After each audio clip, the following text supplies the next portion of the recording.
నమస్కారం అండి. ఈరోజు కథ వైద్యంలో లౌక్యం. సుమేరుపురంలో విశ్వపతి అనే గొప్ప వైద్యుడుండేవాడు. ఆయన దగ్గర అనంతుడు, నీలకంఠుడు అనే యువకులిద్దరూ శిష్యరేకం చేస్తూ ఉండేవారు. అనంతుడు మంచి గ్రహణ ధారణ శక్తులున్నవాడు. చరకుడు, సుశ్రుతుడు లాంటి మహామేధావులు వైద్యశాస్త్రాల్లో రాసినదంతా గుక్క తిరగకుండా అప్పచెబుతూ విశ్వపతిని ఆశ్చర్యపరుస్తూ ఉండేవాడు. విశ్వపతి అతడి తెలివితేటల్ని మెచ్చుకుంటూ తనను మించిన గొప్ప వైద్యుడు కాగలడని అనుకుంటూ ఉండేవాడు. నీలకంఠుడు మాత్రం సామాన్యమైన తెలివితేటలున్నవాడు. కానీ అతడు గురువును అనుసరిస్తూ ఆయన రోగులను పరీక్షించే తీరు జాగ్రత్తగా గమనిస్తూ ఉండేవాడు. అతడికి వైద్యానికి సంబంధించిన 4 మెలకువలేవో వంట పడితే చాలని, ఏదో విధంగా పొట్ట పోషించుకోగలడు అని విశ్వపతి అతన్ని గురించి పెద్దగా పట్టించుకునేవాడు కాదు. కొంతకాలం అయ్యాక అనంతుడు, నీలకంఠుడు విశ్వపతి దగ్గర తమ చదువు పూర్తి చేసుకుని స్వస్థలమైన స్వర్ణపురం సంస్థానం చేరుకుని అక్కడ విడివిడిగా వైద్యవృత్తి ప్రారంభించారు.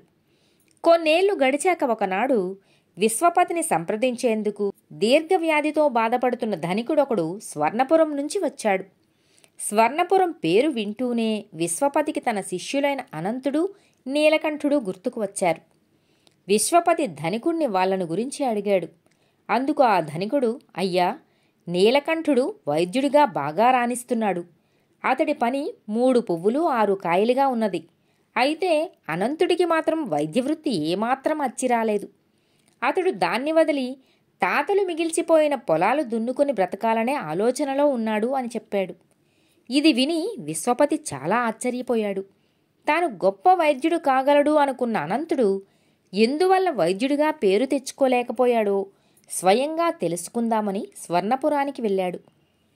విశ్వపతి అనంతుడి ఇల్లు చేరేసరికి అతడు లోపల ఎవరో రోగితో మాట్లాడుతున్నాడు.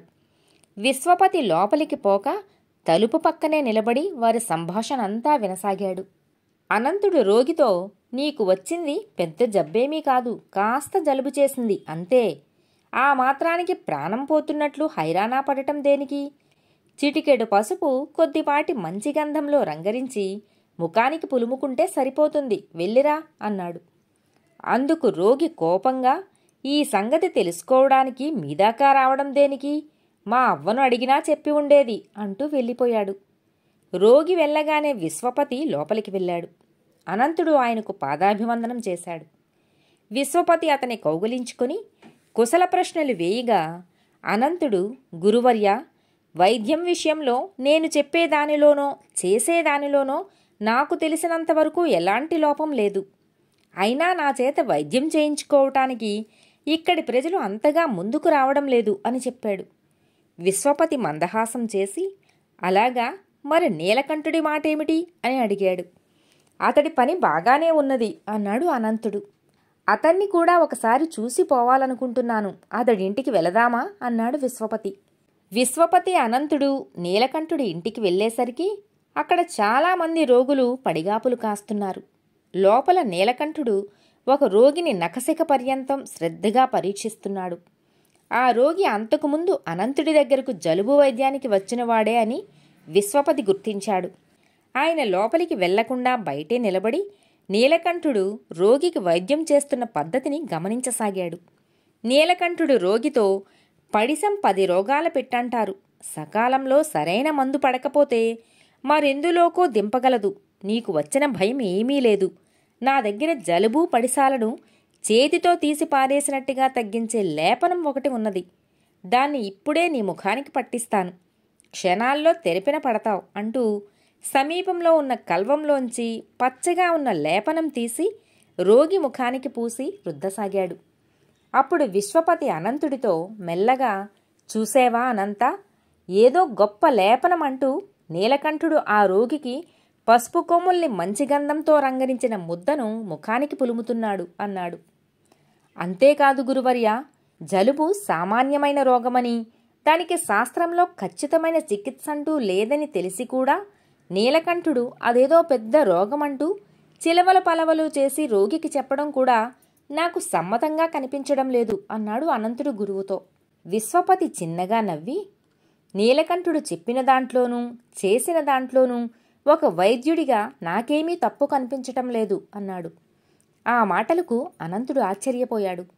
విశ్వపతి అతడి భుజం తట్టి, చూడు అనంత, కొందరు వ్యక్తులకు తమలో ఏమాత్రం అనారోగ్య చిహ్నాలు కనిపించినా వెంటనే వైద్యుడి దగ్గరకు పోయి నయం చేయించుకోవాలన్న ఆతృత కలుగుతుంది. ఇతడు జలుబుకు వైద్యం కోసం వచ్చాడు. అలాంటి వాళ్లతో వైద్యుడు ఊరడింపుగా మాట్లాడటమే కాకుండా తానివ్వబోయే మందు శక్తివంతమైనదని, గుణమిచ్చేదని నమ్మకం కలిగించవలసిన అవసరం కూడా ఉంది. రోగి మానసిక పరిస్థితిని బట్టి చికిత్స నిర్ణయించేటప్పుడు వైద్యుడికి ఉపయోగపడేది లౌక్యం గాని శాస్త్రజ్ఞానం మాత్రం కాదు. అందుచేతనే నీలకంఠుడితో పోల్చి చూస్తే వైద్యశాస్త్రంలో ఎంతో పరిజ్ఞానం ఉన్న నీకు ఇలాంటి లౌక్యం తెలియకపోవటం వల్లనే వృత్తిలో అతడికన్నా ఎంతో వెనకబడి ఉన్నావు అన్నాడు గురువు. విశ్వపతి ఇంత చెప్పిన మీదట అనంతుడికి తనలో ఉన్న లోపం కొంతవరకు అర్థమైంది. తరువాత ఇద్దరూ లోపలికి వెళ్ళి నీలకంఠుణ్ణి కలుసుకుని చాలా విషయాలు మాట్లాడారు. విశ్వపతి తన శిష్యుల ఇళ్లల్లో ఒక్కొక్క రోజు ఆతిథ్యం స్వీకరించి తిరిగి వెళ్ళిపోయాడు. కొన్నాళ్ల తరువాత విశ్వపతి స్వర్ణపురం నుంచి సుమేరుపురానికి వచ్చేపోయే వాళ్లను విచారించి అనంతుడు కూడా నీలకంఠుడిలా మంచి వైద్యుడిగా పేరు తెచ్చుకున్నాడని తెలిసి ఎంతగానో సంతోషించాడు. కథ సమాప్తం. మిత్రులారా, మరో కథతో మళ్ళీ కలుద్దాం.